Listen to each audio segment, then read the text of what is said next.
මේ පොඩි සිදුරක් පේන්න ඕන. මහා දැවැන්ත වලක් පේන්නේ මේක ඇතුලේ. පොඩි සිදුරක් තියෙන.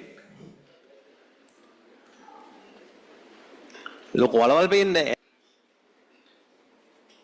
දැන් බලන්න මේ ආමාශයේදී මේක වෙන්නේ දිගු වේලාවක් කුසක ඉන්නේ. ඒක තමයි සර්.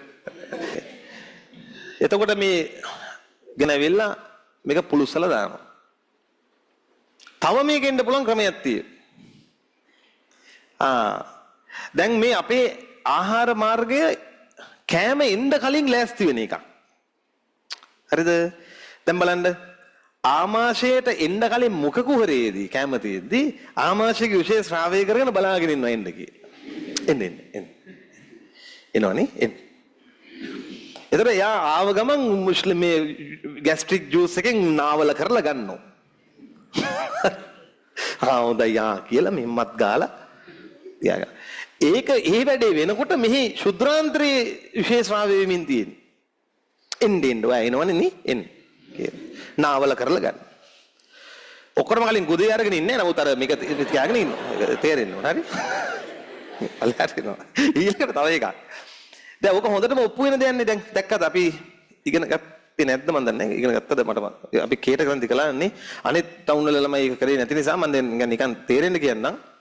කටට අපි ආහාරය ඔහොම දාගන්න කලින් මම කෙටියෙන් කිව්වේ නැහැ නැත්තම් හරි නැතිද කටට අපි ආහාරය මේ හරි එන්න ප්‍රශ්න කොටකට මැදි වෙන්නේ නෑ මට මේ ආහාරය ගන්න කලින් හරිද කට සූදානම් වෙනවා චුටි මාත්‍යා මොනවා දාලාද මොනවා ශ්‍රාවය වෙනවද කේටේ ශ්‍රාවය ඒකනේ දැන් කෑම පිඟානේ පේනවා ඒකේ කෙල එනවා හරි අපේ ආහාර මාර්ගයේ නිතර එන්න කලින් මොන වෙන එකක්ද? රෙඩි වෙන එකක්. තේරුණාද? එතකොට මෙහි එනකොට මෙහි වෙන කෙල ගොඩක් තියෙනවා. දැන් හිතහන්කෝ මෙහෙම.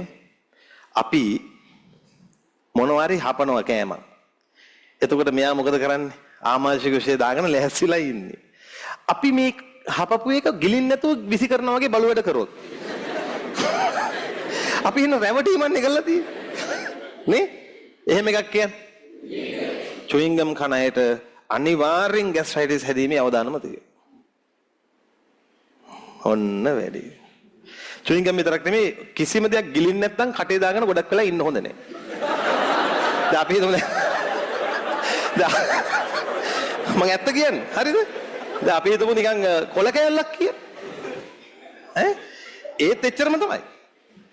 නිකන් මේ හපහප ඉන්න හොඳ නැහැ. එතකොට අනිවාර්යෙන් මොකද්ද එන්නේ? ગેස්ට්‍රයිටිස් එන්නේ අවදාන මේ මෙහි ඔක්කොම ආයේ කෙලින්ම ආමාශික විශේෂයෙන් මේ සම්පූර්ණ වෙයි. තව ආතතියෙන් නොහින් කල්පනා කර ඉන්නවා කියන්නේම මොන විශේෂ එනවද? ආමාශික විශේෂ එනවා. ඒකත් හේතුවක්. එතකොට අපි හිතමු කෙනෙක් නිතර ස්ට්‍රෙස් එකේ ඉන්නවා ආතතියෙන් ඉන්නවා. ආතතියෙන් ඉන්න මොකක් එන්න පුළුවන්ද? ગેස්ට්‍රයිටිස් එන්න පුළුවන්. අපි ඒවා ඒ කොටසෙදි කරනවා. දැන් ඔතෙන්ට මම ඇයි මේ මෙච්චර මේ දේවල් කිව්වේ? දාගන්න තරු දෙකක්. අපේ ආමාශයේ නැද්ද කිසි සූදානමක් මේවට මුහුණ දෙන්න තියෙනවා.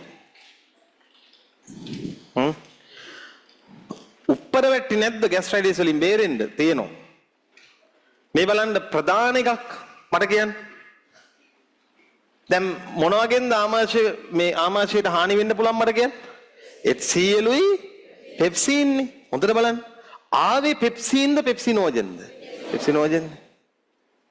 පෙප්සින්ම දෙන්නේ. ඊට පස්සේ එයා මෙහෙදි පෙප්සිනෝජන් වෙන්න ඕන. එහෙම වෙනකොට ගොඩක් වෙලාවට කෑමත් ඇවිල්ලා වෙන්න ඕනේ වෙලා අවුලක් නැහැ.